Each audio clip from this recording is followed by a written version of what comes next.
Anak-anakku sekalian, para siswa kelas 7 MTS Miftahul Jannah, baiklah. Sekarang kita akan membahas tentang sifat mustahil bagi Allah. Sifat mustahil bagi Allah artinya adalah sifat yang tidak mungkin dimiliki atau ada pada Allah. Ya, saya ulangi. Sifat mustahil bagi Allah adalah sifat yang tidak mungkin dimiliki atau ada pada Allah. Artinya Allah tidak mungkin memiliki sifat-sifat itu. Kemudian ada berapakah sifat mustahil bagi Allah itu? Nah, sifat mustahil bagi Allah ada 20 sifat. Ya, Allah memiliki 20 sifat mustahil. Artinya Allah tidak mungkin memiliki sifat yang 20 itu. Yang pertama adalah sifat Adam. Artinya mustahil Allah itu tidak ada. Adam artinya tidak ada.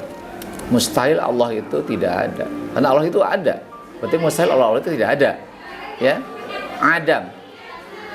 Mustahil Allah itu tidak ada.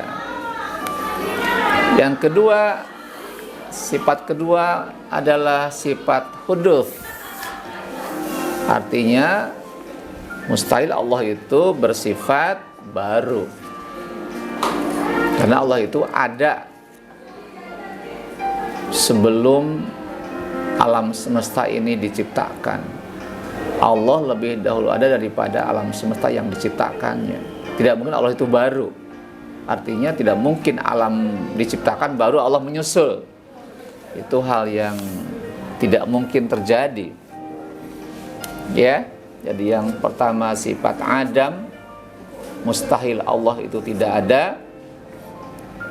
Yang kedua adalah hudus. Hudus artinya mustahil Allah itu baru. Karena Allah itu ada sebelum alam diciptakan. Yang ketiga, Allah mustahil bersifat fana. Artinya mustahil Allah itu bersifat rusak. Ya. Fana artinya mustahil Allah itu bersifat rusak. Kenapa? Allah itu kekal, abadi. Ada selama-lamanya. Tidak mungkin Allah itu rusak. Kalau alam semesta ini termasuk kita semua bersifat rusak. Ya. Kemudian yang keempat, sifat mumatsalatu lil hawaditsi. Mumatsalatu lil hawaditsi. Artinya mustahil Allah itu sama dengan makhluk. Saya ulangi. Mumatsalatu lil hawaditsi artinya mustahil, tidak mungkin Allah itu sama serupa dengan makhluk. Secara teori bahwa yang diciptakan pasti berbeda dengan yang menciptakan. Seperti saya contohkan, tidak mungkin meja sama dengan tukang meja, pasti berbeda, tidak akan sama, ya. Kemudian yang kelima adalah sifat ihtiyaju bil ghairihi. Ihtiyaju bil ghairihi artinya mustahil Allah itu bersifat membutuhkan bantuan yang lain. Kenapa? Allah itu maha berkuasa. Kalau berkuasa, maka dia tidak membutuhkan bantuan yang lain. Ketika bikin langit ini Allah berbuat sendiri, tidak membutuhkan bantuan yang lain. Beda dengan kita manusia, butuh yang lain. Mau makan aja butuh tukang beras, ya, tukang makanan, tukang gas, tukang ojek dan sebagainya. Kita butuh bantuan manusia yang lain. Ketika bangun rumah saja kita butuh bantuan orang lain. Tidak bisa kita bikin rumah sendiri, ya, bantuan yang. Tapi bagi Allah itu berdiri sendiri, maka tidak mungkin Allah membutuhkan bantuan yang lain. Kemudian yang keenam, mustahil Allah bersifat ta'adud. Artinya tidak mungkin Allah itu berbilang, karena Allah itu satu. Allah tidak dua, tidak tiga.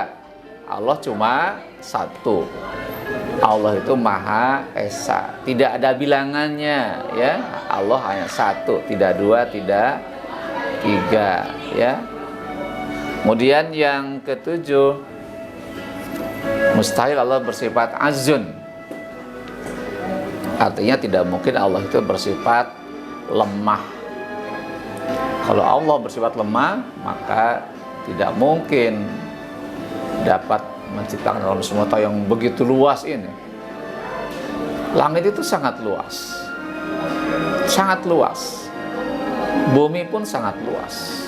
Kalau Allah lemah, maka tidak mungkin Allah dapat menciptakan alam semesta yang luas ini dan bumi yang luas ini. Ya, makanya Allah itu bersifat kudrat dan tidak mungkin, mustahil Allah bersifat azun.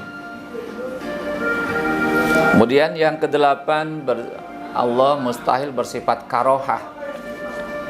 Artinya tidak mungkin Allah itu bersifat terpaksa.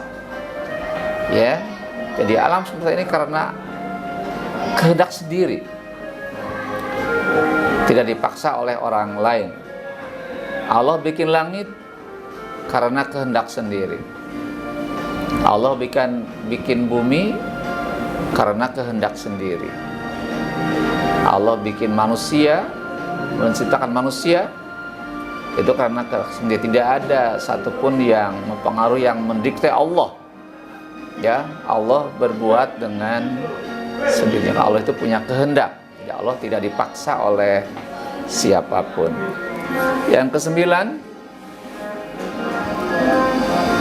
Allah mustahil bersifat jahlun. Ya, artinya tidak mungkin Allah itu bodoh. Kalau Allah itu bodoh, maka tidak tahu apapun. Tidak tahu cara menciptakan alam semesta. Tidak tahu cara menciptakan langit, tidak tahu cara menciptakan bumi, tidak tahu cara menciptakan manusia. Allah tidak tahu yang gaib. Allah tidak akan tahu yang nyata. Kalau Allah bersifat jahlun, ya, maka tidak mungkin Allah itu jahlun, karena Allah itu bersifat ilmu. Artinya Allah Maha mengetahui. Dan sifat yang ke-10, mustahil Allah bersifat maut, ya, artinya tidak mungkin Allah itu mati. Karena Allah itu bersifat langgeng, kekal selama-lamanya. Allah pun maha hidup tanpa batas, tanpa akhir. Maka Allah itu adalah hidup selama-lamanya dan tidak mungkin Allah itu bersifat maut. Kalau manusia pasti akan mengalami kematian, ya. Setiap yang bernyawa pasti akan mati, ya. Kemudian yang ke-11, somamun, artinya tuli. Tidak mungkin Allah itu tuli. Karena Allah itu maha mendengar, yang dekat maupun yang jauh, yang terang maupun yang tidak jelas, Allah tahu. Ya, jadi tidak mungkin Allah itu bersifat tuli. Kalau Allah tuli, maka tidak bisa mendengar doa-doa manusia, ya, doa-doa makhluk yang lainnya. Maka Allah itu adalah sama, Allah maha mendengar, dan tidak mungkin Allah itu somam, tuli, ya. Yang ke-12, Allah itu mustahil bersifat umyun, artinya tidak mungkin Allah itu buta. Allah itu maha melihat yang nyata maupun yang tidak nyata.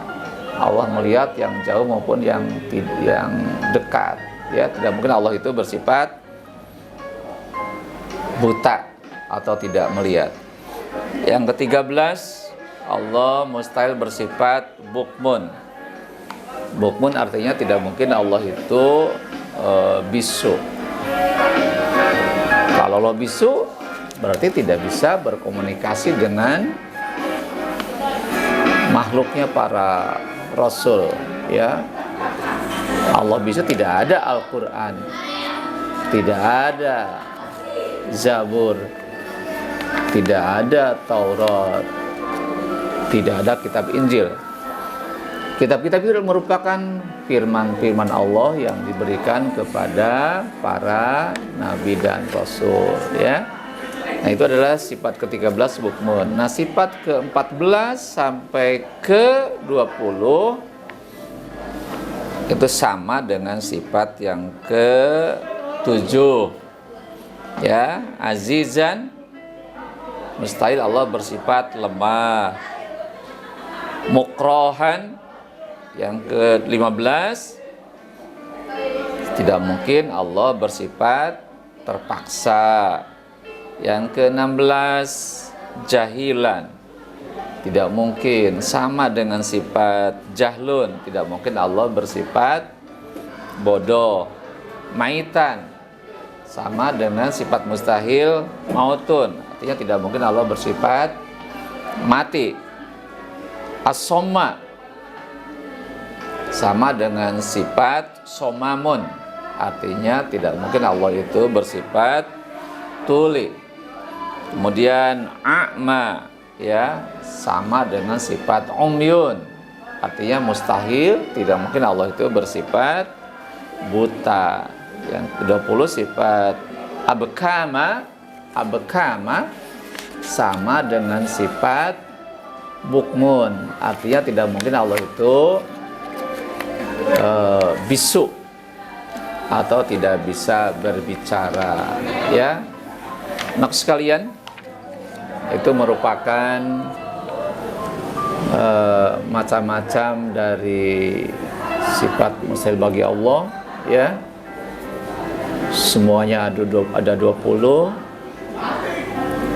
Silakan Anda baca, Anda pelajari, ya, Anda pahami macam-macam dan artinya, ya. Terus Anda ulangi lagi sampai Anda paham. Kalau perlu Anda sampai hafal sifat-sifat mustahil yang 20 ini. Dan juga Anda pun harus paham, hafal sifat wajib yang 20 itu, ya. Itu macam-macam sifat mustahil bagi Allah, ya. Baiklah anak sekalian, yang berikutnya, apa manfaat mempelajari sifat wajib maupun sifat mustahil bagi Allah? Ya, jadi yang ketiga kita akan mempelajari tentang manfaat mempelajari sifat wajib maupun sifat mustahil bagi Allah. Nah, manfaatnya adalah setelah memahami tentang 20 sifat wajib bagi Allah dan 20 sifat mustahil bagi Allah, kita yakin, kita paham Allah itu adalah zat yang maha sempurna. Allah itu maha sempurna dan Allah maha agung. Allah adalah pencipta alam semesta dan segala seisinya, ya. Tidak mungkin alam ini terwujud, ya, kalau Allah itu tidak punya kemampuan, tidak punya kekuasaan, ya. Jadi sekali lagi bahwa manfaatnya mempelajari sifat wajib, sifat mustahil ini adalah kita akan semakin yakin tentang adanya Allah yang maha sempurna, yang maha agung, yang maha kuasa. Alam semesta ini tercipta, kemudian teratur perjalanannya dan terpelihara keberadaannya karena merupakan bentuk maha kekuasaan dan keagungan Allah Subhanahu wa ta'ala. Maka dari itu, karena Allah maha pencipta, Allah maha pengatur, Allah maha pemelihara alam semesta, maka kita hanyalah beribadah kepadanya, ya. Kita hanyalah menyembah kepada Allah. Tidak boleh kita menyembah kepada selain Allah. Kita minta pun hanya kepada Allah, tidak boleh meminta kepada selain Allah. Iyyaka na'budu wa iyyaka nasta'in. Hanya kepadamu lah ya Allah kami beribadah, dan hanya kepadamu lah ya Allah kami mohon pertolongan. Sekalian, itu adalah merupakan manfaat. Nah, sekarang yang terakhir, kajian terakhir, kita akan mempelajari tentang bagaimana perilaku orang yang mengimani, mempercayai sifat wajib dan sifat mustahil bagi Allah. Ya, bagaimana perilaku orang yang mengimani sifat wajib dan sifat mustahil bagi Allah. Di sini ada 3 yang akan kita bahas. Pertama adalah dengan mempelajari sifat wajib dan sifat mustahil bagi Allah, kita akan senantiasa memurnikan akidah Islam, ya. Jadi kita yakin hanya Allah lah pencipta alam semesta ini. Allah lah Tuhan kita, ya. Tidak boleh kita menyembah, meminta kepada selain Allah, ya. Kita tidak boleh melakukan ritual penyembahan kepada selain Allah atau mengakui ada kekuatan lain selain Allah, ya. Jadi kita murnikan akidah Islam kita, Allah pencipta, Allah pengatur, Allah pemelihara, dan Allah lah yang layak disembah oleh manusia. Tidak boleh meyakini ada kekuatan lain selain kekuatan Allah, karena Allah yang maha berkuasa, Allah yang maha kuat. Makanya kepada Allah kita meminta, ya. Pertama adalah kita senantiasa memurnikan akidah Islam, ya. Terus yang kedua, memiliki sikap hidup yang optimis, ya. Jadi yang kedua, dengan mengimani sifat wajib dan sifat mustahil, kita memiliki sikap optimis. Apa itu optimis? Adalah punya harapan besar. Punya harapan besar bahwa kalau kita berusaha sekuat tenaga, ya, dengan diring ikhtiar dan berdoa kepada Allah, maka Allah akan mengabulkan doa kita. Allah maha mendengar doa kita, Allah maha melihat ikhtiar kita, ya. Maka kalau kita sungguh-sungguh dalam beribadah, sungguh-sungguh dalam berikhtiar, sungguh-sungguh dalam bekerja, sungguh-sungguh dalam belajar, maka yakin Allah akan memberikan keberhasilan kepada kita semua, ya. Karena Allah itu kudrat, Allah maha berkuasa untuk mengabulkan doa-doa kita. Maka kita lakukan husnuzon kepada Allah dalam berbuat sesuatu, yakin Allah akan mengabulkan, Allah akan meridhoi langkah-langkah baik kita, ya. Maka yakinlah kepada Allah.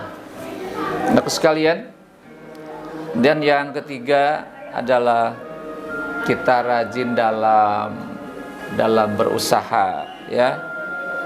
Insyaallah dengan keyakinan kita bahwa Allah itu maha melihat, maha mendengar, maha berkuasa, dan maha mengabulkan doa kita, usaha kita. Maka saya yakin dengan rajin dalam berikhtiar, rajin dalam berusaha, maka kita akan menjadi orang-orang yang sukses, ya. Hindari perbuatan yang buruk, ya, karena setiap tindakan manusia ada yang melihatnya Allah. Setiap perbuatan yang buruk ada yang melihatnya. Perkataan yang buruk Allah mendengar perkataan itu, maka lakukan kebaikan-kebaikan, karena setiap kebaikan, setiap perbuatan apapun akan dilihat oleh Allah. Setiap perkataan yang buruk akan didengar oleh Allah, termasuk Allah mendengar kehendak, keinginan, suara hati manusia, ya. Karena Allah adalah zat yang maha mengawasi kita, mengetahui segala tindakan kita. Nah sekalian, itu barangkali kajian kita pada sesi yang kedua ini, ya. Sekali lagi silakan Anda pahami dengan baik, pelajari dengan baik materi ini, dan untuk pengembangan materi ini agar kita lebih jelas, lebih paham dari materi ini, nanti kita akan bahas dalam pertemuan di kelas, dalam kegiatan KBM tatap muka di kelas. Nanti Anda siapkan beberapa hal yang kurang dipahami, dicatat, dan nanti nanti Anda sampaikan di kelas, tanyakan ke saya, dan nanti kita akan diskusi, akan berdialog, dan kita akan bahas bersama-sama, sehingga hal-hal yang kurang dipahami dari materi ini akan memperoleh kejelasan, ya.